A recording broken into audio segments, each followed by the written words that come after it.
Bom dia, queridos. Que bom que estamos aqui juntos.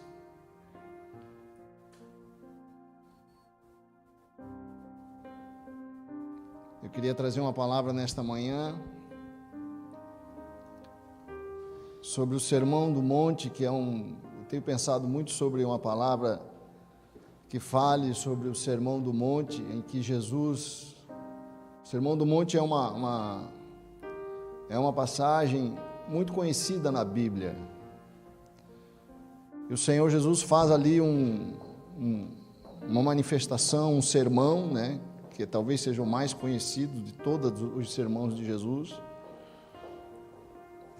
Eu, por exemplo, li esse sermão antes da minha conversão, já conhecia parte desse sermão, a maioria das pessoas conhece, mesmo sem frequentarem a igreja. E Jesus fala muito ali sobre a bem-aventurança. Vamos abrir ali em Mateus capítulo 5, eu quero só ler uma parte, para nós iniciarmos a palavra. Jesus diz, no capítulo 5 do livro de Mateus, no verso 1, a palavra fala que Jesus, vendo a multidão, subiu a um monte e, assentando-se, aproximaram-se dele os seus discípulos e, abrindo a sua boca, os ensinava, dizendo: bem-aventurados os pobres de espírito, porque deles é o reino dos céus. Bem-aventurados os que choram, porque eles serão consolados. Bem-aventurados os mansos, porque eles herdarão a terra. E a Bíblia usa muitas vezes essa expressão bem-aventurado. E o que será que significa ser bem-aventurado na concepção das Escrituras? A expressão no original que é usada no livro de Mateus, no Evangelho de Mateus, que foi escrito no grego, é Makarios, e Makarios em grego significa feliz, né? A Bíblia está dizendo assim: felizes os pobres de espírito, felizes os que choram, porque eles serão consolados, felizes os mansos, porque eles herdarão a terra. Mas não é aqui essa descrição que Jesus faz, quando ele diz feliz. Embora o Senhor Jesus esteja aqui descrevendo algumas posturas emocionais que você tem que ter na vida, você ser manso, você ter uma posição de humildade de espírito, você ser uma pessoa com sensibilidade para algumas coisas, é o que está falando aqui, né, o texto. É importante você entender que esta não é a felicidade na nossa concepção, na concepção puramente humana, porque você encontra muitos escritos a respeito da felicidade para você ser feliz neste mundo, para você ser feliz nesta realidade. Mas Deus, a questão central na mensagem de Jesus, é como é que você pode ser feliz agora e eternamente. Jesus tem muita preocupação na sua mensagem com a sua alma, com a nossa alma, né? Porque muita gente pode ser feliz agora,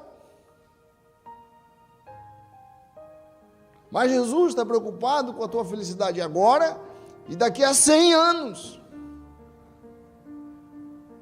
porque na concepção da palavra de Deus, daqui a 100 anos a tua alma está viva, daqui a 200 anos a tua alma está viva, tua alma é imortal. Quantas pessoas vivem em festa todos os dias, que nem a parábola ali de Lucas capítulo 16, em que o rico e o Lázaro viviam juntos, Lázaro miserável, o rico uma vida regalada, muito bem.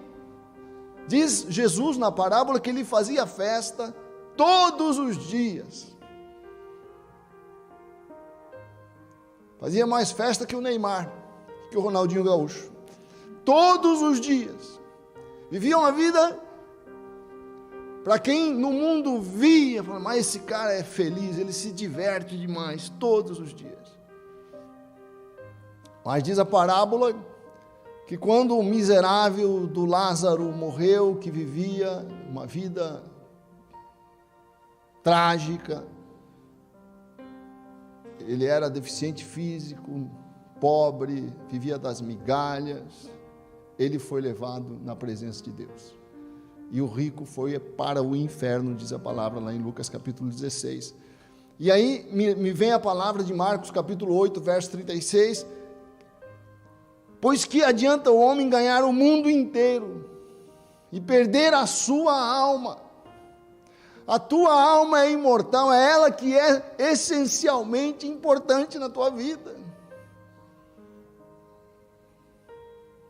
Por isso que Jesus diz, não adianta você ser feliz agora, se você não atenta para o teu destino eterno.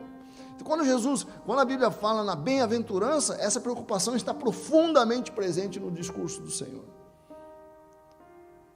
A tua salvação, salvação da tua alma. Pedro fala lá em 1 Pedro, capítulo 1, verso 9. Presta atenção nisso. Presta atenção nisso, querido.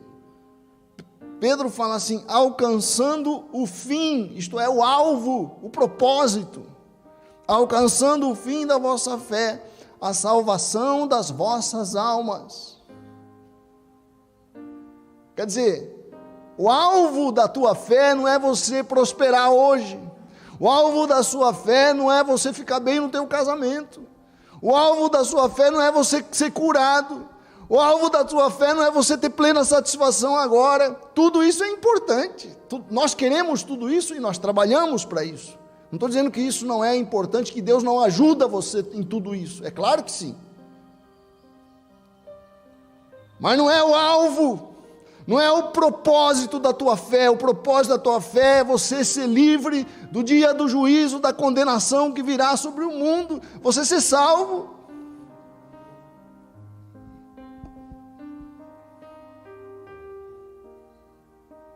Então, eu lembro quando me converti, eu tinha uma felicidade de saber que eu estava salvo. Lembra? Hoje não, as pessoas se convertem para se arrumar na vida. A tua conversão é para salvar a tua alma do inferno, meu irmão. E como é bom saber que nós somos salvos. Fala, teu irmão, graças a Deus que você é salvo, né? Quer dizer que a minha felicidade não se limita à aquisição de coisas para esta vida, porque senão eu vou para um curso de aperfeiçoamento, para um coach. Está cheio de cursos de como é que você pode se dar bem nessa vida. Você não precisa de igreja para isso. Está lotado, sabe? Cada dia tem um curso, tem uma live para você se aperfeiçoar, para você vencer, para você ganhar isso, para você ganhar aquilo, para você ficar rico, para você ficar isso. Você não precisa de igreja para isso. Você precisa de igreja para saber que há salvação em Cristo Jesus. Então, quando Jesus fala feliz, saiba que para Deus, aos olhos de Deus, a coisa mais importante para você ser feliz é a tua salvação. E para eu ser salvo, diz o Senhor Jesus, eu devo crer e obedecer a sua palavra. Crer na sua palavra e obedecer a sua palavra. Esse é o caminho da salvação. Por isso que eu queria estudar o Sermão do Monte, porque ele nos desafia, porque o Sermão do Monte é a lei de Jesus. Assim como Moisés desceu do Monte Sinai com as duas pedras da lei nos braços, Jesus é o nosso Moisés. O Sermão do Monte fala para nós da vontade do Senhor Jesus na nossa vida. Eu tenho que olhar para isto, beber isto, comer isto, falar, eu preciso aprender isto, obedecer. porque eu quero a salvação da minha alma. É a lei do Rei Jesus. E a primeira coisa que ele fala, nesta lei, neste caminho que ele nos ensina, para nós sermos verdadeiramente felizes. Que felicidade boa, né? É nós nos amarmos, nós andarmos juntos, nós sermos fortalecidos uns pelos outros, e com a esperança profunda da nossa alma que viveremos eternamente. Essa é a grande mensagem do Evangelho. A morte está vencida. A coisa mais terrível, eu acho que essa pandemia trouxe esse terror sobre o planeta, essa consciência da nossa finitude, do quanto a morte é um bafo que está mais próximo que nós pensamos. E a notícia do Evangelho é que você a tua alma é imortal. Jesus fala uma coisa linda, né? Ele fala assim: não temeis aqueles que podem matar o corpo, mas não podem danificar a sua alma. Temei antes aquele que pode destruir o corpo e lançar a tua alma no Hades, diz ele.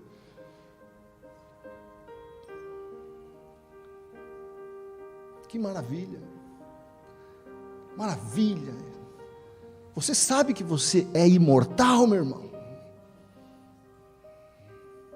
Então a primeira coisa que o Senhor nos ensina é que bem-aventurados são os humildes de espírito, porque deles é o reino dos céus. Então aqui o Senhor nos dá a porta para você entrar no reino dos céus. Bem-aventurados humildes de espírito.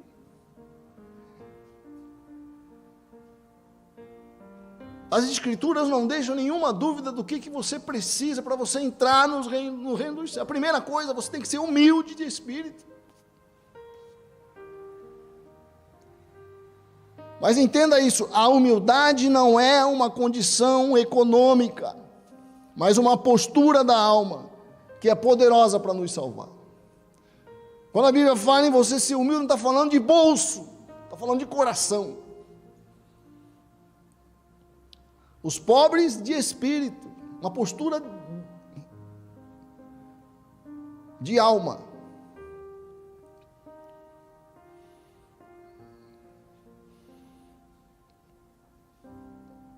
É uma abertura para saber as coisas, uma abertura para aprender de Deus, uma abertura para chegar diante da Bíblia com profunda humildade e não com arrogância. É impressionante como as pessoas chegam na Bíblia de forma arrogante, julgando a Bíblia, condenando a Bíblia. Eu já percebi que quem quer encontrar coisa errada na Bíblia, encontra coisa pior do que quer encontrar.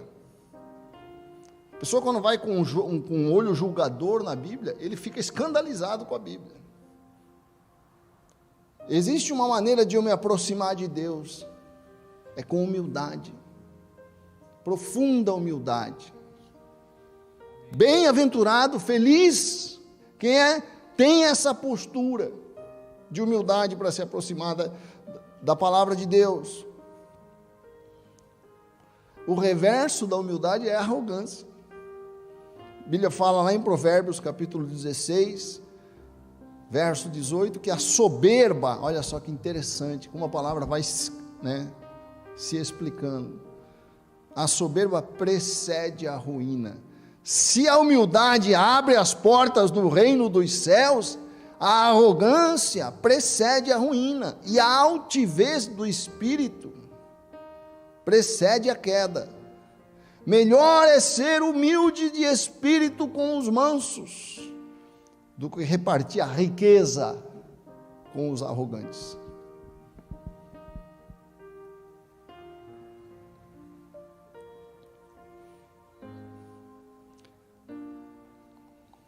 Por que a humildade de espírito abre as portas do reino dos céus? Na palavra. E por que a soberba precede a ruína?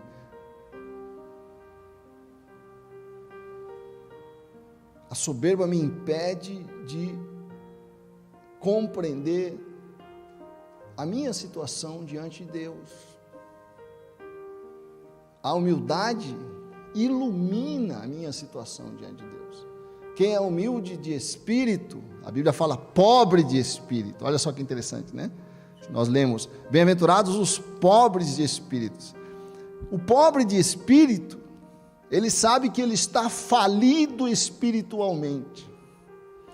Eu sei que sem Deus eu não sou nada. O pobre de espírito, ele sabe que ele é pecador, ele não tem dúvida sobre isso, ele não está procurando se justificar.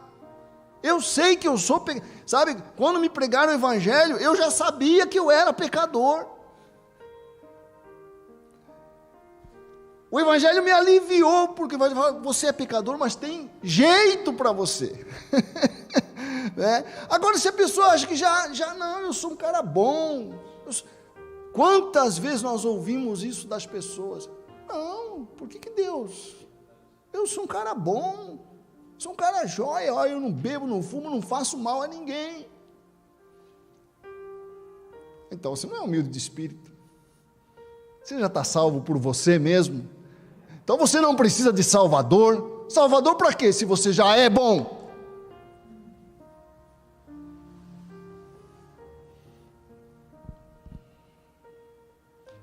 Quem não passa por um sério processo de consciência da sua falência espiritual, nunca vai ser salvo.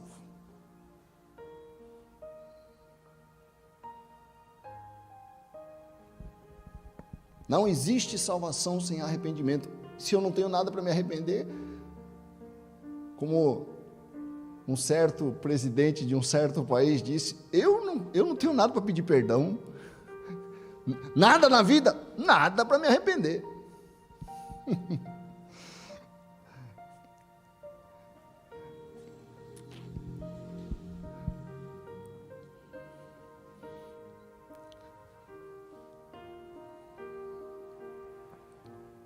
Então, queridos, há uma passagem interessante que as pessoas criticam o envolvimento de Jesus com as pessoas que não tinham boa fama em Israel. Por que você se envolve com esse pessoal de má fama?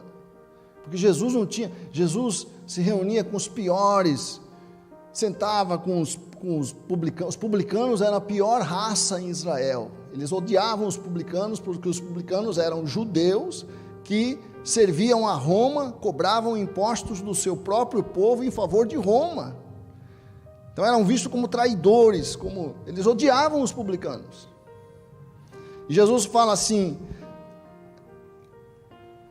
em Mateus 21, Jesus se reunia com os publicanos, porque Jesus queria salvar, não queria saber se o cara era publicano, se a mulher era prostituta, não queria saber de nada disso, ele queria passar a mensagem da salvação para quem estava com a consciência da necessidade de Deus. Aí Jesus fala assim, quando criticam ele, declarou-lhes Jesus, em verdade vos digo que publicanos e meretrizes vos precedem no reino de Deus. Porque João veio a vós outros no caminho da justiça e não acreditastes nele, ao passo que publicanos e meretrizes creram. Vós, porém, mesmo vendo isto, não vos arrependestes, afinal, para acreditardes nele. Quer dizer, quem já é desprezado pela sociedade já sabe que é pecador. Já sabe. A sociedade já está falando, você não presta, você é nada.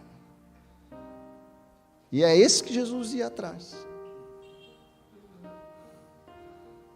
É esse que Jesus resgatava, porque esses estavam abertos. Os fariseus não, eles se sentiam justos. Quantas pessoas ouvem o evangelho e se arrependem? Poucas. E quanto mais culta, mais difícil de se abrir.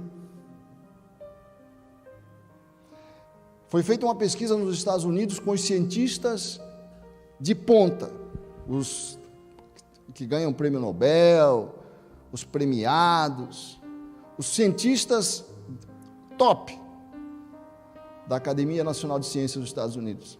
90%, mais de 90%, diz que não acredita em Deus.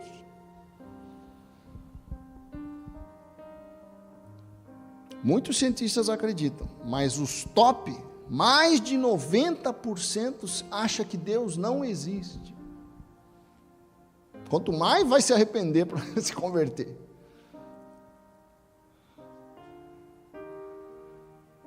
Agora, pensa comigo.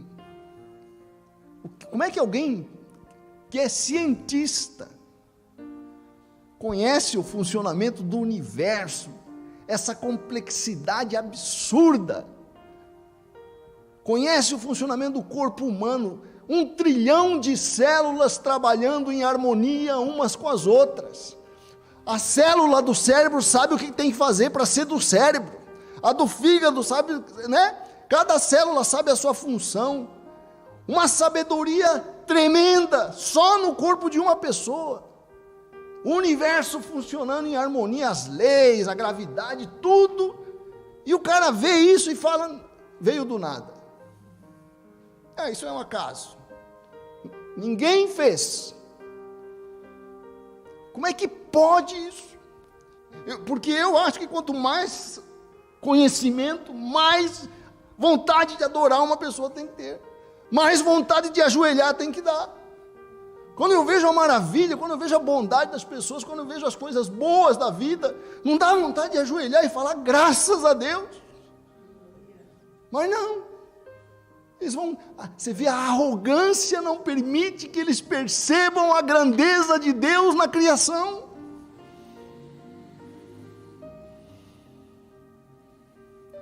Olha o que Paulo fala em 1 Coríntios, capítulo 1, verso 26, porque vede, irmãos, a vossa vocação, o chamado para a salvação, que não são muitos os sábios, segundo a carne, quer dizer, segundo a sabedoria humana, é isso que Paulo está falando, não são muitos os sábios segundo a carne, nem muitos os poderosos, nem muitos os nobres que são chamados, mas Deus escolheu as coisas loucas. Fala para o teu irmão, ainda bem que você é uma coisa louca, fala para ele. Deus escolheu as coisas loucas deste mundo, nós, não é à toa que esses crentes são doidos, né? Deus escolheu as coisas loucas deste mundo para confundir as sábias, e Deus escolheu as coisas fracas deste mundo, porque eles olham para nós e nos desprezam, para confundir as fortes. Quer dizer, o que Paulo está falando? Deus escolheu os humildes, não os arrogantes.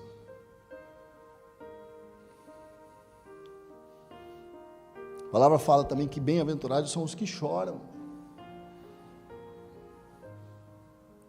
porque serão consolados.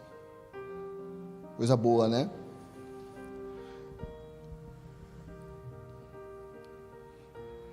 Bem-aventurados os que choram. Mas eu quero que se entenda, e o segundo ponto que eu quero destacar é isso: existe uma tristeza que é segundo Deus, um choro que é segundo Deus, né? E existe uma tristeza que é segundo o mundo, um choro que é segundo o mundo. Esse choro que a palavra está falando aqui, bem-aventurados os que choram, não é o choro da decepção, da frustração, da mágoa, dos golpes da vida. Porque se fosse esse choro, todo mundo seria bem-aventurado, porque todo mundo tem esse choro. Todas as pessoas choram pelos golpes da vida, pela perda de alguém, por uma frustração, por uma experiência romântica negativa. Todo mundo chora por isso. Não é esse choro que a palavra está falando, não é qualquer choro, né?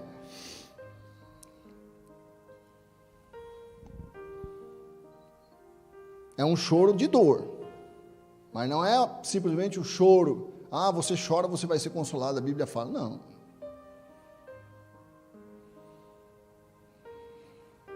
Nós sabemos, podemos saber exatamente por isso, não pode ser o choro dos golpes da vida, porque esse choro não traz bem-aventurança para ninguém, pode trazer um alívio momentâneo.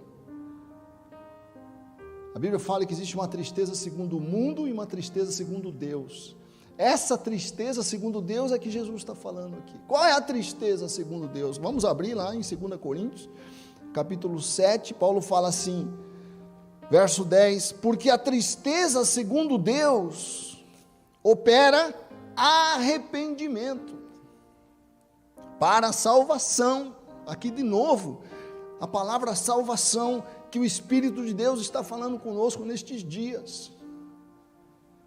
Opera arrependimento para a salvação, da qual ninguém se arrepende, mas a tristeza do mundo opera a morte. Que tristeza é essa? É a tristeza do arrependimento. É justamente ligada à primeira palavra que Jesus fala, bem-aventurados humildes. Aquilo gera uma consciência de que eu estou falido espiritualmente, que eu sou pecador, que eu errei, que eu machuquei pessoas, que eu frustrei gente, que eu me frustrei por conta dos meus erros, por conta do meu apego ao meu pecado. Quando eu tomo consciência disso, eu me arrependo, eu sinto dor. É isso que Jesus está falando, porque essa consciência do arrependimento de que eu falhei, me leva a uma reconciliação com Deus, ao pedido de perdão.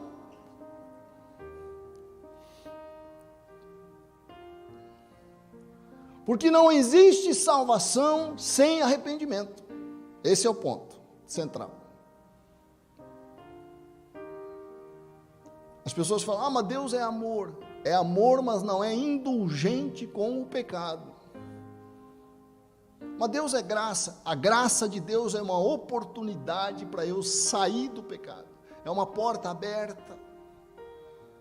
Não pode ser uma oportunidade para eu permanecer como estou.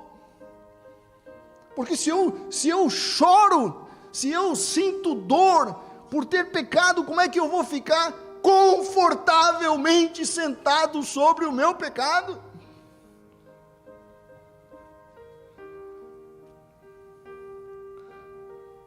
Olha só o que Jeremias diz. Essa é uma palavra tremenda em Jeremias capítulo 31.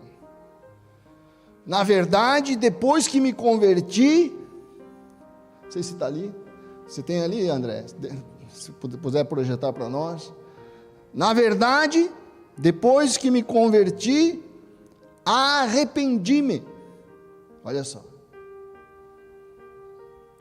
31:9. 19, perdão.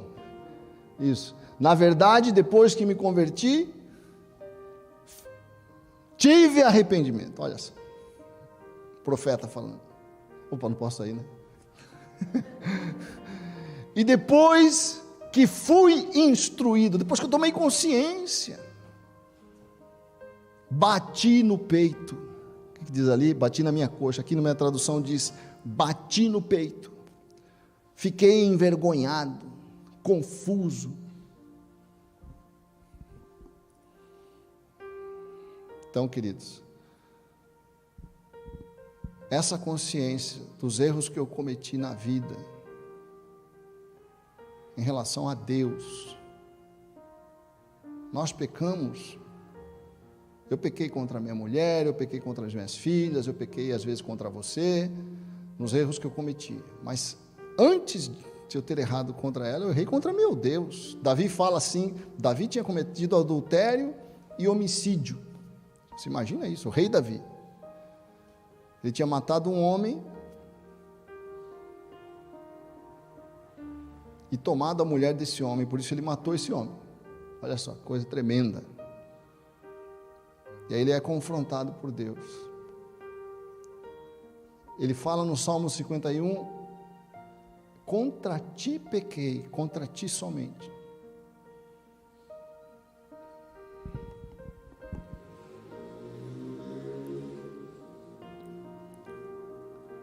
É esse choro, porque quando eu me arrependo, não importa o pecado que você cometeu, não importa, pode ser qualquer um, como o de Davi, mas se você se arrepende profundamente, você pode ter certeza que Deus te perdoa profundamente.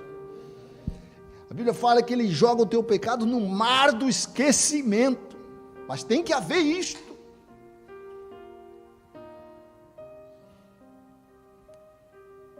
Para terminar, o Senhor Jesus fala que os mansos herdarão a terra. Bem-aventurados os mansos, Quer dizer, o que o Senhor Jesus está nos ensinando aqui?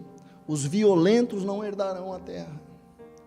Que eu preciso aprender a mansidão para ser bem-aventurado. É interessante isso, porque então a terra não é do valentão, do canastrão, do violento, do agressivo. A palavra manso aqui, presta atenção, é muito interessante quando você vai estudar a origem da palavra que foi usada no grego. A palavra, os mansos, não é a pessoa passiva, porque Jesus não era manso no sentido de passividade. Jesus às vezes até agressivo era quando necessário, às vezes eu preciso ser forte na reação. Você não vai ver em Jesus uma postura passiva, ao contrário, Jesus era um homem ativo, um homem forte, um homem que, repreendia o mal quando era necessário. Então mansidão não é a ideia que eu posso ter, não tem nenhuma relação com a covardia. Ao contrário, é uma postura de coragem.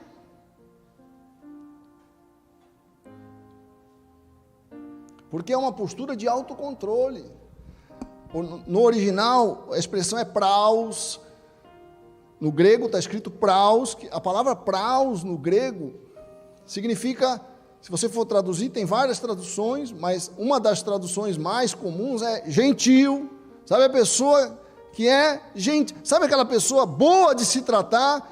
Ela é forte, ela é corajosa, ela sabe se defender, ela sabe repudiar o mal, ela sabe impor limite nas pessoas, mas ela não é violenta, ela não é grosseira, ela é gentil. Isso que Jesus está falando aqui, bem-aventurado você quando você tem essa postura de gentileza com as pessoas. Porque a Bíblia fala em Provérbios 29:11, que o tolo dá vazão à sua ira, mas o domina-se. Isso me ajudou muito, eu ter a consciência, porque eu sou uma pessoa que lido com a ira. Muitos homens aqui eu sei que têm esse problema. Esse dia eu conversava com um irmão do Mato Grosso do Sul, uma pessoa com quem eu convivo desde a época do Rio de Janeiro, meu amigo. Ele dizia assim: nós temos problemas com ira, com a administração disso. Mas uma coisa que me ajudou muito foi eu saber que o violento é tolo na Bíblia. É uma tolice em você ser violento. Porque o sábio domina-se. Que boa palavra, hein? Né? Porque quando nós somos assim violentos, nós agimos como tolos. A palavra fala, Provérbios 3, não tenhas inveja do homem violento, nem escolhas nenhum dos seus caminhos, porque o perverso é abominável ao Senhor. Abominável, o que significa abominável, bispo? Aos olhos de Deus. Essa é uma palavra, né? O que é abominável? Significa detestável para Deus. Aquilo que Deus considera detestável.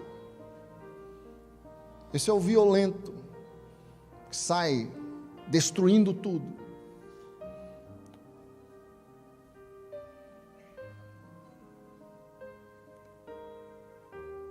Então a mansidão é algo que eu tenho que aprender. Principalmente nós, né, que jogamos bola, né, Roberto?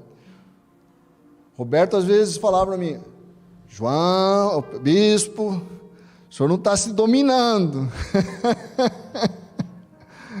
Porque nada para provar mais a nossa tolice na agressividade do que o jogo de futebol, né? Por os homens, né? A gente tem uma tendência de perder ali a linha. Alguns têm mais facilidade, outros têm mais dificuldade. Mas nós temos que aprender. Mas é bom saber que toda vez que eu perco o meu controle com as pessoas, eu estou sendo tolo, né?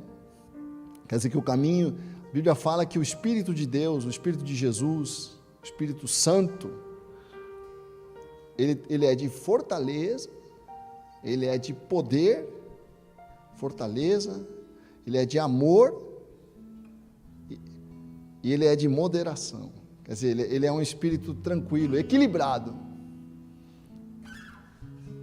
Deus nos chama ao equilíbrio nesta manhã, amém? Vamos ficar de pé, queridos.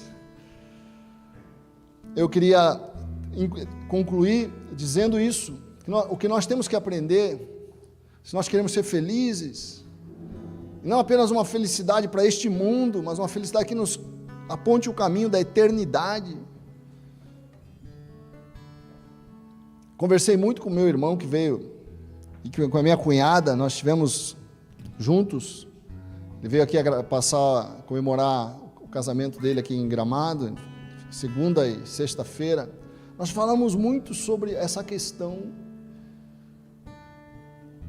da eternidade, porque depois que você passa dos 50, você começa a ter mais consciência da tua finitude, né? Um adolescente não aguenta uma pregação dessa, porque ele é eterno, ele não quer saber da eternidade. Sabe por que um jovem não quer saber da eternidade? Ele já é eterno no coração dele. Um jovem nunca vai fazer 50 anos na cabeça dele, ele acha que ele vai ter sempre 20 e poucos.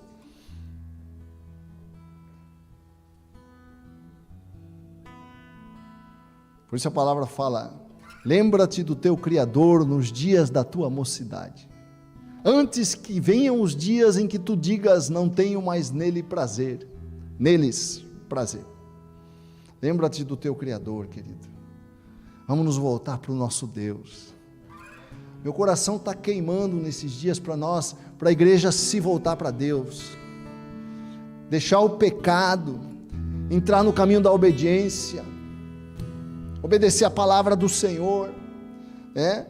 A Bíblia fala no Salmo 128 para nós terminarmos: bem-aventurado, olha a palavra aqui, bem-aventurado aquele que teme ao Senhor, que leva a sério a sua palavra e anda nos seus caminhos, pois comerás do trabalho das tuas mãos, feliz serás, feliz serás e te irá bem. A tua mulher será como a videira frutífera aos lados da tua casa, os teus filhos como plantas de oliveira à roda da tua mesa. Eis que assim será abençoado o homem que obedece, que leva Deus a sério, que leva a palavra de Deus a sério. O Senhor te abençoará desde Sião, e tu verás o bem de Jerusalém. Jerusalém é o povo de Deus, a casa de Deus, a igreja de Deus. Em todos os dias da tua vida, verás os filhos de teus filhos e a paz sobre Israel. Que maravilha, meu Deus. Deus, que maravilha é a tua palavra. Deus, que maravilha é o teu Espírito.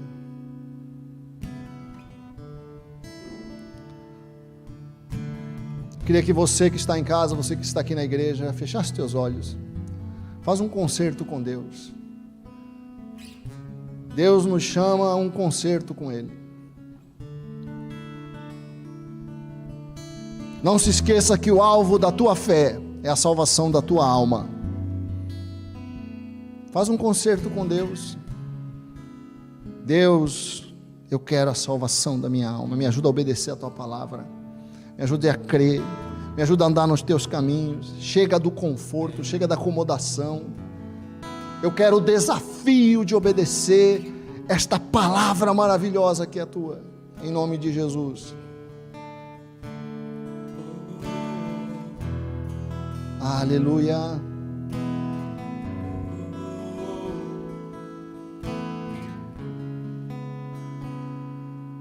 Meu orgulho me tirou jardim. Sua humildade colocou o jardim em mim. Se eu vender tudo que tenho em troca do amor, eu falharia.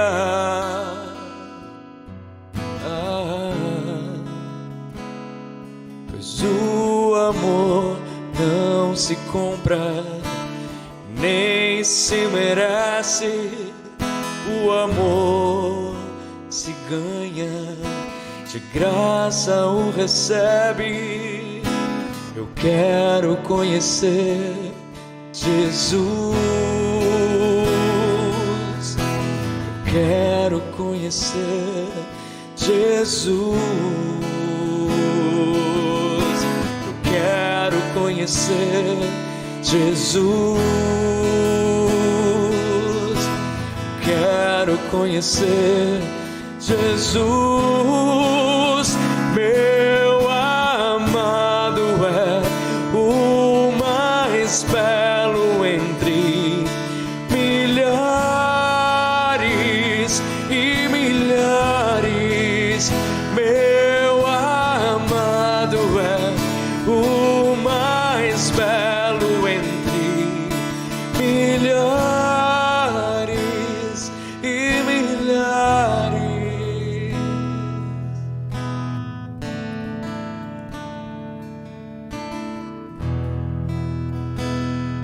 Nós te agradecemos esta manhã, Pai. Queremos consertar o nosso coração contigo.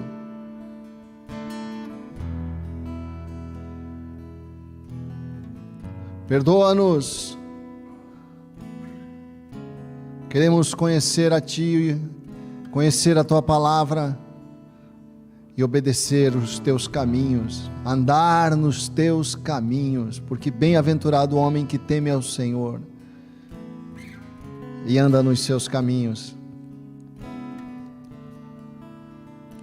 Abençoa cada irmão, cada irmã, leva-nos a este concerto a cada dia, em nome de Jesus. Que o Senhor te abençoe e te guarde, e faça resplandecer seu rosto sobre ti, e tenha misericórdia de ti. Que o Senhor sobre ti levante o seu rosto e te dê shalom, em nome de Jesus. Vá para a melhor semana da sua vida. Deus te abençoe. Que o Senhor te abençoe e faça brilhar seu rosto em ti, que conceda sua graça e te dê a paz.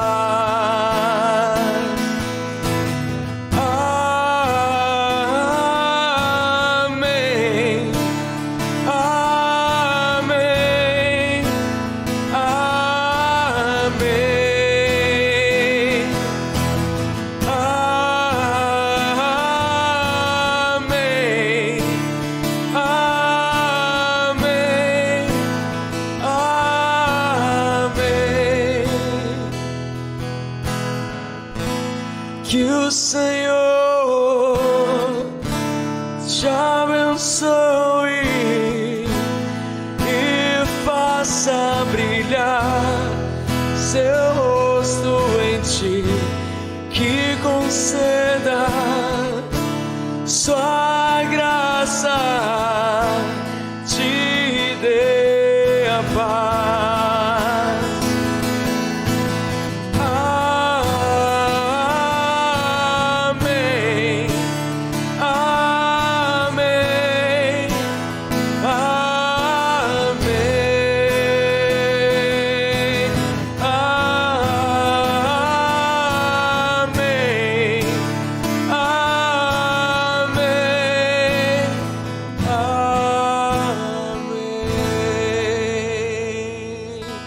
Glórias a ti, Senhor. Muito obrigado por esse culto.